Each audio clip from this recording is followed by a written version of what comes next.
Let me go next to Connie from Kenosha, Wisconsin. Hello. Hi, how are you? I'm great. How are you? I'm doing well. Feliz Día de los Veteranos. Muchas gracias. So, I am addicted to watching your show and amongst everything else surrounding this mess that we're in.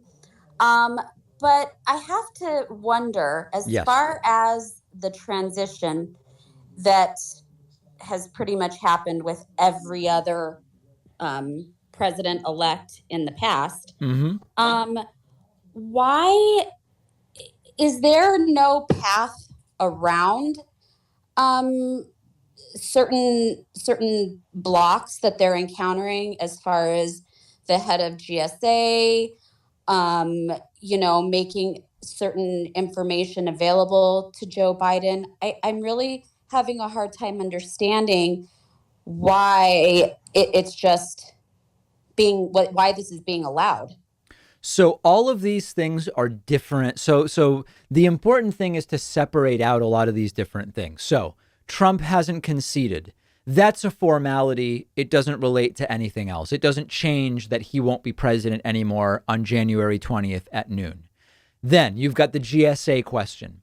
Trump has not signed off and authorized GSA to sort of start involving the Biden elect camp in the transition.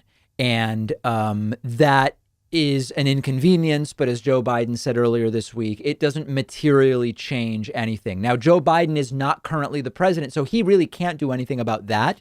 But the important thing to understand is it won't change the fact that he will be sworn in on January 20th.